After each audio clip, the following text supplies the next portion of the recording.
Pirmiausia, tai norėčiau labai nuoširdžiai padėkoti visiems susirinkusiems į Siemens areną ir taip karštai mus palaikiusiems.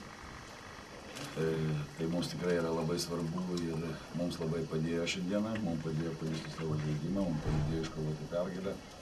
Ir aš tikiuosi, mes šiandieną savo žaidimų nenuvylėm, stengsime tą padaryti ir Lenkijai.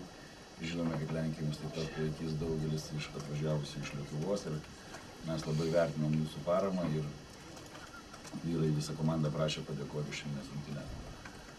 Na, jeigu kalbėti konkrečiai apie rungtynes, jos mums klausėsi gana sėkmingai, nežiūrint to, kad mes šiandieną klydome tikrai labai vėlgi daug, 18 klaidų. Prieš tokią komandą, kuri yra ryškus favoritas, Ispanija yra ryškus favoritas, tą pripažįsta visos komandos ir visi užsienio specialistai. Yra vieningos nuomonės šio klausimu. Kita vertus ir mes jūs privertėm suklysti apie 20 kartų. Vėl galiu pagirti mūsų vyrus, ypatingai žaidimą gynyboje, kovo po krepšiais, dėl atšokusio kamuolio. Ir turbūt dėl tokios vieningos dvasios, kas mane labiausiai džiugina, kuri karaliauja pas mus treniruotėse, ir rūbiniai, ir kitie. Ir turbūt aš jau, kaip nekartą esu minėjęs, turbūt tai yra mūsų didžiausias ginklas.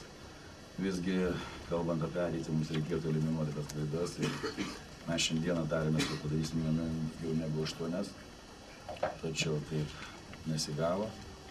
Tačiau vėlgi visgi gera gynyba ir leidžia mums kompensuoti tas klaidas, kurias mes padarėme. Na, šiandien gal buvo mažiau tokių žioplų klaidų, buvo daugiau gal tokių logiškų klaidų, kurios yra neišvengiamai žaidžiant prieš stiprias komandas. Žodžiu, aš noriu pasidžiaugti paskutinėmis rungtynėmis ir mes važiuojam gerą nuotaiką. Ačiū jums visiems už palaikymą.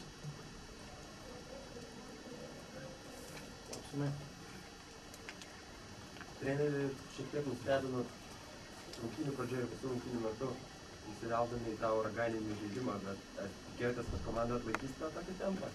Žinojot, kad atlaikys? Na, mes aplamai, tai mūsų žaidimo planas buvo šiek tiek kitoks. Mes, reiškia, taikėme aktyvias gynybas, jūs, aišku, tą pastebėjote ir mes tarėmės, kad po perimto kamuolio mes bandysime jiems visada įdurti. Tačiau nepavyko žaisim ilgas atakas, mes kaip tarėmės, kad žaisim 25 sekundės. Mes taip tarėme žaisti.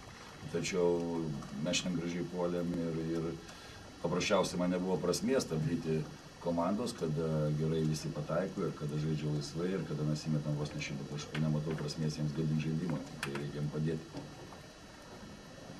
Treneri, ar Mantas Kalnietis važiuos į Lenkiją?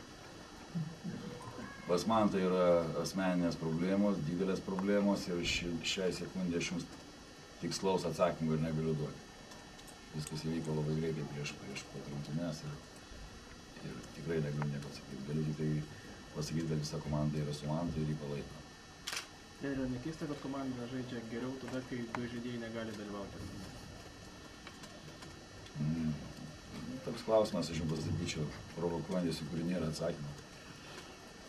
Paprasčiausiai, aš atsakysiu tą klausimą kitaip. Aš pasitikiu kiekvienu iš čia esančių žaidėjų. Visų 12. Kiekvienas įneša savo kažkokią tai įnašą. Ir vienose rungtynėse galbūt aš jau esu minėjęs, kad mūsų žaidėjai yra daugmaž vienodo pajėgumo, vienodo meistriškumo ir mes kiekvienose rungtynėse laukiam, reiškia, kito lyderio, mes laukiam kiekvieno žaidėjo indėlio. Nemanau, ar tai būtų korektiška dabar, reiškia, kalbėti šio klausimą. Tai yra mini jūsų klausimą. Prašau neįsižeisti. Tomo Delinkaičio pasirodymą trenerių. Tomas šiandieną buvo labai aktyvus gynyboje, ko jam, pavyzdžiui, dažnai trūkdavo ir mes turėtume priekaištų būtent dėl gynybos. Jis šiandieną buvo žaidęs su didelė ugnelė ir gerai vadovavo komandos veiksmams puolant ir pats buvo rezultatyvus. Norėtume jį matyti kiekvienas rungtynes stoti. Ar trenerių šiandien buvo rungtynės dirbk arba gyvenk? Nes Karjolas sakė, kad mes važiuojam žaisti kontrolinį rungtynių, mes to negalėjome.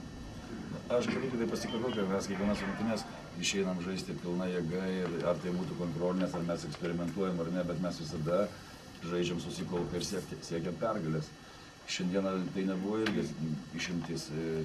Mes specialiai tom rungtynėm nesirengėm, Šiandieną ryte, reiškia, pažiūrėjome vaizdo įrašą per rytinę treniruotę, žingsnelių prasėjome per jų kombinaciją, susidarėm, kad ginsime šitaip, po to ginsime šitaip, po to dar kartą ginsime šitaip.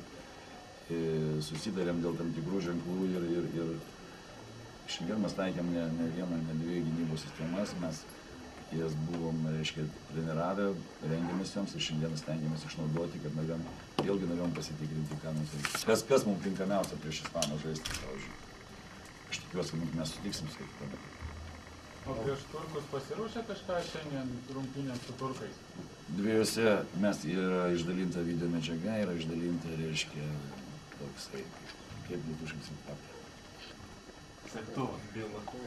Sektuvas, taip, kiekvienas yra gavęs po sektuvą.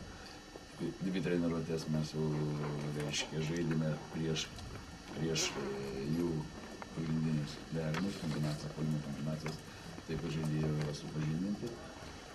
Ir, aišku, pagrindinis tas skautingas vyks jau nuskridus į Lenkiją.